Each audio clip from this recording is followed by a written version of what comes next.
আসসালামু আলাইকুম আমার প্রিয় আপু এবং ভাইয়েরা অনলাইন সকল ফ্রেন্ডস আপনারা কেমন আছেন সবাই। আশা নয় বিশ্বাস আল্লাহর রহমত আপনারা সবাই ভালো আছেন আলহামদুলিল্লাহ। আপনাদের দোয়া ও ভালোবাসায় আমিও ভালো আছি। আমার প্রিয় আপু এবং ভাইয়েরা আপনারা কে কোথা থেকে ভিডিওটি দেখছেন অবশ্যই কমেন্টের মাধ্যমে জানিয়ে যাবেন। আমি এই ছোট্ট মানুষটার ভিডিওটি আপনারা শুরু থেকে শেষ পর্যন্ত দেখার চেষ্টা করবেন ইনশাআল্লাহ।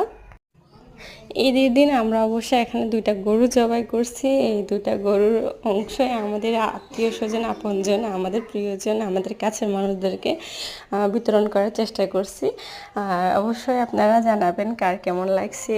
আর ঈদরা আর অবশ্যই এখানে গোশত বিতরণ করার পরে কিন্তু আমি চলে আসলাম আমার রুমে। অবশ্যই এখানে আমি আপনাদের ভাইয়াকে সালাম করেছি আর ঈদ সালামের উপলক্ষে আপনাদের ভাইয়া আমাকে গিফট করেছে একটি সুন্দর একটা গিফট। অবশ্যই সবাই জানাবেন যে কেমন হয়েছে আমার এই গিফটটা। তবে আমার কাছে অনেক ভালো লাগছে আর এটা অনেক সুন্দর একটা গিফট ছিল আলহামদুলিল্লাহ, যেটা সারা জীবনে স্মরণীয় হয়ে থাকবে ইনশাল্লাহ। তো দেখেন এর পরের দিন কিন্তু আমরা চলে গেছি আমাদের প্রিয় কুমিল্লাতে। আমাদের কুমিল্লাই হচ্ছে আমাদের ব্র্যান্ড, ঠিক আছে। তো কুমিল্লাতে চলে গেছি, যাওয়ার পরে আমরা বাবুদেরকে নিয়ে একটু ঘোরাঘুরি করার চেষ্টা করেছি। আর কোথায় গিয়েছি সেটা অবশ্য জানাচ্ছি। গিয়েছি আমরা হচ্ছে কুমিল্লা ধর্মসাগর পার্ক, হ্যাঁ।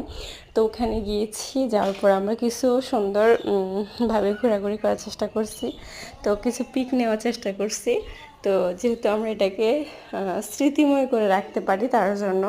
তো যারা এখন আমাদের কুমিল্লায় আসেন নাই ঘুরতে অবশ্যই চলে আসবেন, আপনাদের কাছে অনেক বেশি ভালো লাগবে। আর কে কে এখানে আছেন যারা আমার ভিডিওটা দেখতেছেন আপনারা কুমিল্লাতে আসছেন বা আপনাদের বাসা কুমিল্লা, কিংবা আপনারা কুমিল্লায় ধর্মসাগর পার্ক আপনারা চিনেন অবশ্যই জানাবেন কমেন্টের মাধ্যমে। তো ভালো থাকেন, সুস্থ থাকেন, আমার জন্য সবাই দোয়া রাখবেন। আল্লাহ হাফেজ।